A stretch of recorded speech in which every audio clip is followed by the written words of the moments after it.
বীরভূমের নলহাটিতে বাম কংগ্রেস জোটের ভোট প্রচারে এলেন প্রদেশ কংগ্রেস সভাপতি অধীর রঞ্জন চৌধুরী। হাতে গোনা আর মাত্র কয়েকটা দিন, আগামী 13ই মে চতুর্থ দফায় লোকসভা ভোট নির্বাচনে হতে চলেছে। সেই লক্ষ্যে সমস্ত রাজনৈতিক দলের নেতারা একের পর এক জনসভা করছেন বীরভূমের বিভিন্ন প্রান্তে। আজ বীরভূমের নলহাটি শহরের গোপালপুরে একটি জনসভা করল বীরভূমের লোকসভার বাম কংগ্রেস জোটের প্রার্থী মিল্টন রশিদ। এদিন মিল্টন রশিদের এই জনসভায় ভোট প্রচার করতে এলেন অধীর রঞ্জন চৌধুরী। এই জনসভায় অংশগ্রহণ করেন সিপিআইএমের নেতা শতরূপ ঘোষ, রামচন্দ্র ডোমসহ একাধিক বাম ও কংগ্রেসের নেতৃত্বরা। অধীর রঞ্জন চৌধুরী এই জনসভা থেকে তৃণমূল কংগ্রেসকে এবং বিজেপিকে আক্রমণ করেন। মিল্টন রশিদের হয়ে ভোট চাইলেন প্রদেশ কংগ্রেস সভাপতি অধীর রঞ্জন চৌধুরী।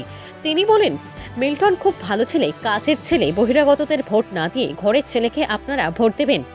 অনুব্রত প্রসঙ্গে অধীর রঞ্জন চৌধুরী বলেন, অনুব্রত এখন জেলে, তাকে দেখতে দিদিমণি একবারও যায়নি। তৃণমূলের কর্মীদের উদ্দেশ্যে বলেন, আপনারা বিপদে পড়লেও আপনাদের পাশেও থাকবে না দল। এছাড়া একাধিক প্রসঙ্গ নিয়ে সরব হতে দেখা যায় শতরূপ ঘোষকেও। বীরভূমের নলহাটি থেকে নিজস্ব প্রতিনিধির রিপোর্ট, নিউজ টাইম 24x7।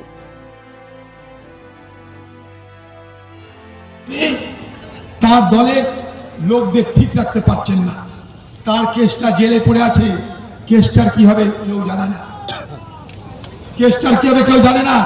তৃণমূলের বন্ধুদের বলবো, এর নাম মমতা ব্যানার্জি।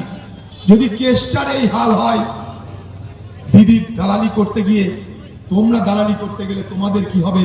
কেসটাকে দেখে শিখে নাও। কেসটাকে দেখে শিখে নাও। কেসটা ছিল বীরভূমের আতঙ্ক। আজ কেসটাকে তার মেয়েকে সমেত জেলে থাকতে হয়েছে। দিদি দেখতেও যায়নি, খোঁজও নিতে যায়নি। দিদির কথা হচ্ছে কি, কাজের সময় কাজই, কাজ পুরালে বাজি।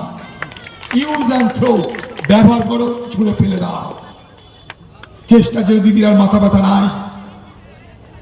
দিদির দালালি করতে গিয়ে শাহজাহানদের, উত্তম সর্দার, শিবু হাজারে কি হয়েছে ভাই দেখে লাও। সকলের নোট খেয়েছে দিদি আর খোকা বাবু। দিদিদের ঘাড়ে, খোকা বাবুর ঘাড়ে কোনো দোষ পড়বে না। কারণ খোকা বাবুকে বাঁচাতে দিদি মোদির পা ধরতে পারে, কিন্তু কেসটাকে বাঁচাতে দিদি কারণ পা ধরতে যাবে না। কেসটা তো বোকা, দেখতে মস্তান হলে বোকা। ভূতের মতন চেহারা, যেমন নির্বোধতি ঘোর, যা কিছু হারায় গিন্নি বলে, কেসটা বেটাই চোর। তাই দিদির দলের কেসটা চোরকে নিয়ে দিদির আর কোনো মাথা ব্যথা নাই। তাই বীরভূমের মানুষ মমতা ব্যানার্জির স্বরূপ আপনারা দেখে নিয়েছেন। নায়ক নায়িকা, গায়ক গায়িকাদের চলবে না। মিল্টনকে ভোট দিন। মিল্টনকে ভোট দেওয়া মানে এ ভারতবর্ষের ধর্মনিরপেক্ষতা, গণতন্ত্রকে রক্ষা করা। কংগ্রেস পার্টির পক্ষ থেকে আমরা ভারতবর্ষের মানুষকে বলেছি, চাকরির অধিকার আইনি অধিকার হিসেবে দেব আমরা। একটা বেকার তার চাকরিকে নিশ্চিত করবে কংগ্রেস সরকার। হ্যাঁ, তার জন্য তৃণমূলকে চোর বলে আর বিজেপিকে দাঙ্গাবাজ বলে আর সময় নষ্ট করতে চাই না। আপনারা সবাই জানেন তৃণমূল চোর।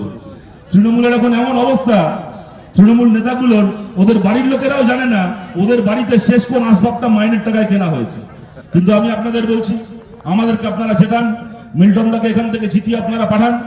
তার কারণ আমরা জিতে গেলে, আমরা সুযোগ পেলে কতগুলো কাজ আমরা করতে চাই দেশের সরকারে গিয়ে, যে কাজগুলো আমরা করতে পারবো যদি আপনাদের কাছ থেকে আমরা ভালোবাসা পেয়েছি, সেই সমর্থন পেয়েছি। আমাদের প্রথম কথা, আপনারা জানেন সুপ্রিম কোর্ট রায় দিয়েছিল, অযোধ্যায় মন্দির তৈরি হয়েছে, কেউ আটকাতে যায়নি গায়ের জোরে। কিন্তু ভারতের এই সুপ্রিম কোর্ট 2016 সালে রায় দিয়েছিল, আমাদের দেশে সম কাজে সম বেতন দেওয়ার আইন করতে হবে। একই কাজ করার জন্য যে পার্মানেন্ট চাকরি করে তার মাইনে হবে 30,000 টাকা, আর সেই কাজ করবে কন্ট্রাকচুয়াল কর্মী, ক্যাজুয়াল কর্মী 5,000 টাকা, 6,000 টাকায়। তার কাজের কোনো গ্যারান্টি নেই। আজকে কাজ আছে তো কালকে থাকবে না।